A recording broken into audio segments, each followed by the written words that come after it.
Assalamualaikum warahmatullahi wabarakatuh. Teman-teman, di video ini saya mau ngejelasin biaya siluman dalam tanda kutip untuk yang main quantity. Jadi pasti teman-teman sering dengar, saya mainnya kok murah banget, saya mainnya quantity dan sebagainya. Jadi ini lanjutan video saya yang kemarin, teman-teman kalau belum nonton tonton aja ini. Saya ngebahas tentang untung tipis dalam jualan online. Itu saya studi kasus toko online yang jualan jilbab murah, dan menurut saya masih make sense sih dengan beberapa syarat. Teman-teman silakan tonton video yang ini dan video yang ini ya, yang ada thumbnailnya kayak gini, yang untung tipis. Dan video ini yang lagi teman-teman tonton, saran saya jangan lanjut dulu sebelum nonton video yang itu, oke? Jadi biaya siluman ini sebenarnya bukan siluman sih sebetulnya. Kalau teman-teman belajar bisnis di bangku kuliah atau di bangku sekolah, kemungkinan besar tahu, entah itu jurusan bisnis, jurusan teknik industri, mungkin jurusan manajemen, kemungkinan tahu hal ini. Cuman karena kita kebanyakan, termasuk saya, adalah otodidak, taunya tuh taunya setelah 5 tahun bisnis, 6 tahun bisnis. Padahal kalau saya sudah tahu sejak awal, mungkin nggak akan kecemplung di lubang ini, di lubang biaya siluman. Saya harap teman-teman setelah nonton ini nggak tercemplung juga. Jadi biaya siluman itu nanti akan saya jelaskan lebih lanjut. Biaya siluman ini akan naik jika kuantiti naik. Di sini maksud quantity itu bukan hanya pieces terjual ya, tapi quantity, misalkan jumlah paketnya naik, biaya silumannya akan naik. Jumlah karyawannya naik, biaya silumannya akan naik. Jumlah mesinnya naik, biaya silumannya akan naik. Terus jumlah apa lagi? Jumlah ya semua yang berkuantiti itu akan signifikan terhadap biaya siluman. Ini seakan-akan nggak terduga ya, padahal terduga juga. Jadi nggak juga. Jadi biaya siluman tuh eh, ketika kuantiti naik, dia akan menambah kompleks suatu sistem bisnis, sehingga akan tambah pusing, sehingga menjadi biaya. Sehingga akan jadi biaya. Ya kurang lebih gitu. Jadi coba teman-teman bayangin aja, nge-handle 1 orang karyawan sama nge-handle 100 orang karyawan, mana biayanya lebih besar ya?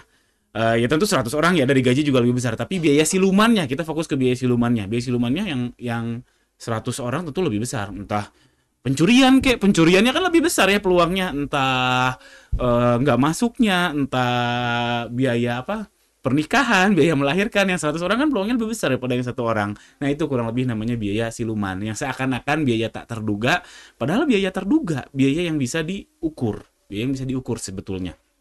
Nah, langsung kita ke contoh kasus. Jadi biaya siluman itu definisinya tadi ya, ketika biaya yang seakan-akan tidak terduga sebenarnya. Sebentar, yang sebenarnya terduga.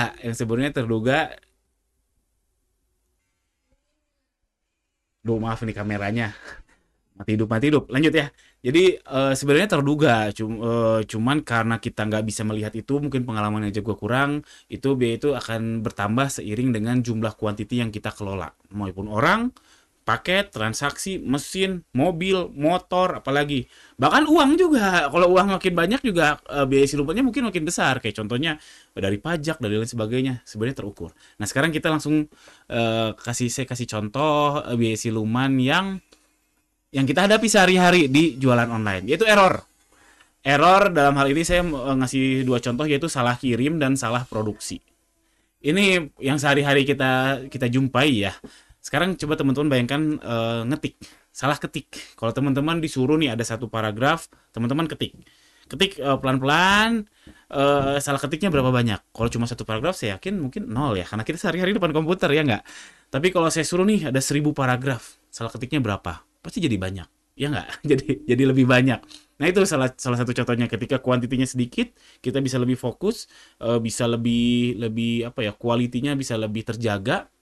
Sedangkan kalau kuantitinya sudah banyak, kita fokusnya nggak apa, fokusnya fokusnya nggak fokus ya. Fokusnya jadi terbelah, jadinya ada peluang untuk salah ketik yang tadi, termasuk salah kirim dan salah produksi. Sebenarnya bisa diakalin. Diakalin dengan cara, misalkan tadi mau ngetik 1.000 paragraf, ya udah tambah aja 1.000 orang. Tapi kan jadinya mahal, jadinya nggak sesuai dengan prinsip si main quantity ini, karena marginnya jadi tipis, nggak cukup untuk nambah 1.000 orang yang tadi saya bilang.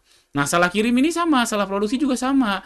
Kalau ngirim cuma satu paket, misalkan teman-teman masih Superman, ngirimnya 1 sampai 2 paket sehari, pasti kan dipilih SKU-nya pelan-pelan, di packingnya pelan-pelan, diceknya dulu pelan-pelan. Insya Allah nggak akan salah kirim dah kalau 1 sampai 2 paket. Tapi kalau sudah 1.000, oh 2.000, itu gempor. Makanya harus nambah orang, dan nambah orang juga hati-hati buat yang main quantity. Hati-hati nambah orangnya, jangan sampai kebanyakan, jangan sampai kedikitan. Memang agak berat.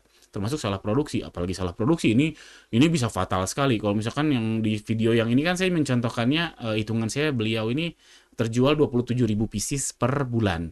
Terjual ya, berarti produksinya lebih. Karena harus ada stok kan, produksinya mungkin ya 2 kali lipatnya, ya 1,5 kali lipat lah. Biar gampang ya, 40.000 pieces per bulan. Sekarang bayangin, tempat produksi yang 1.000 pieces sebulan sama 40.000 pieces sebulan. Dari kuantiti orangnya makin banyak, mesinnya makin banyak, errornya makin tinggi. Jadi hal-hal seperti itu harus diantisipasi buat teman-teman yang main kuantiti, yaitu error akan semakin tinggi. Itu satu. Oke, ini checklist. Lalu biaya sewa. Nah, biaya sewa jangan kelupaan, teman-teman. Ini biaya siluman yang nyangkutnya ke kuantiti, karena kalau kuantitinya banyak berarti sewa juga harusnya tempat yang besar ya. Kalau misalkan itu kan praduga saya itu sekitar 27.000 pieces per bulan. Berarti gudangnya segede apa? Berarti kan sewanya mahal dibanding sama yang 10 pieces. Yang 10 pieces mungkin nggak usah sewa.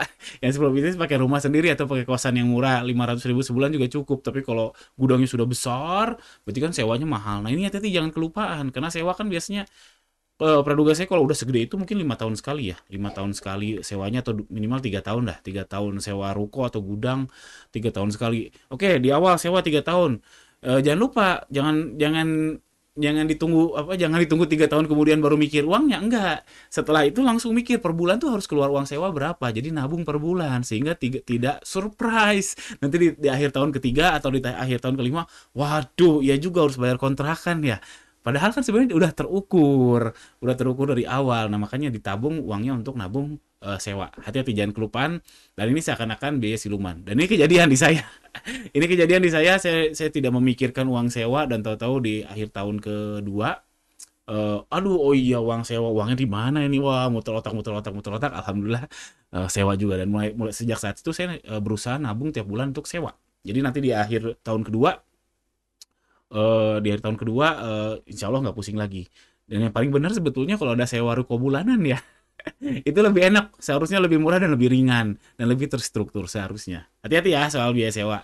Dan terakhir, depresiasi ini mungkin agak ngejelimet ya. Depresiasi memang soalnya dia imajiner, dia nggak kelihatan apa ya, nggak kelihatan rupanya gitu, dan seakan-akan kita melihat ini hal yang bisa diabaikan, padahal nggak juga.